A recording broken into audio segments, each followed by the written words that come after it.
na walang kasiguraduhan, masasandalan mo ang aking pagmamahal.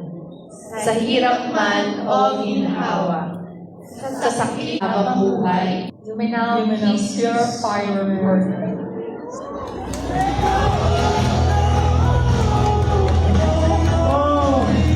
Parang masyadong mabilis. That's it.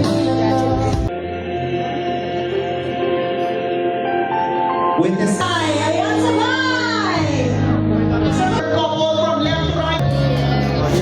And every commitment ritual. Alright mga ka-good news, nitong Valentine's Day, may ginanap na commitment ceremony para sa LGBT plus couple sa Quezon City. Para sa marami, ito ay celebration ng love, acceptance, at equality. Bilang mga Kristiyano, ang tanong natin ay hindi para mang-condemn, kundi para maunawaan. Paano tayo tutugon ng may pag-ibig at may katotohanan? Tara, pag-usapan natin yan. Una, naiintindihan natin ang desire ng bawat tao na magmahal at mahalin. Mga ka-good news, lahat tayo ay may longing for companionship. Hindi ito kasalanan, hindi ito kahinaan. Ito ay bahagi ng pagiging tao natin. Ang sabi sa Genesis chapter 2 verse 18, hindi mabuti na ang tao ay mag-isa. Ibig sabihin, ang desire for relationship ay galing mismo sa Diyos.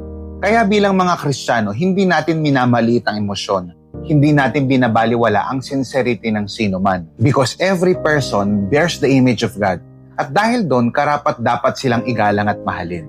Pangalawa, ngunit ang pag-ibig at pag-aasawa ay may malinaw na disenyo ang Diyos. Mga ka-good news sa kultura natin ngayon, love is defined by feelings and personal choice. Pero sa Bible, ang marriage ay hindi lang emotional commitment.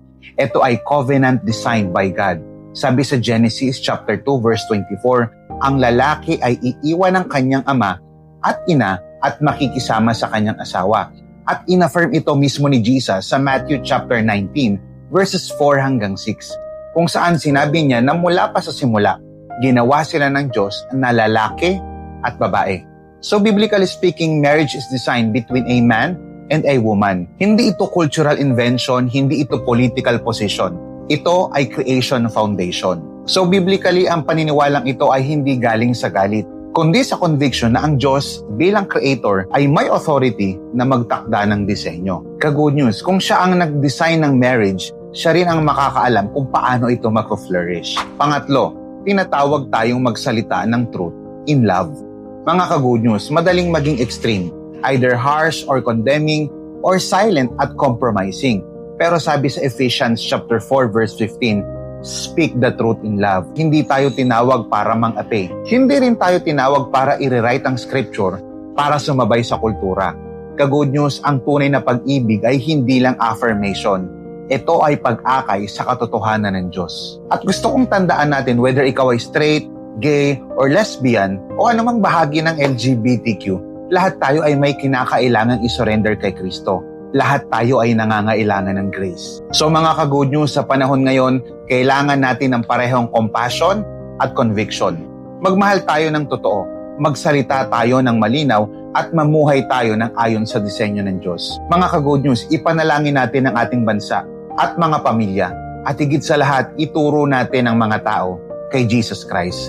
Dahil siya ang nagdisenyo ng pag-ibig, siya ang nagtatag ng marriage between man and a woman, at siya rin ang nagbibigay ng tunay na pagbabago sa puso. What are your thoughts? I-type pa sa comment section. Pag-usapan natin.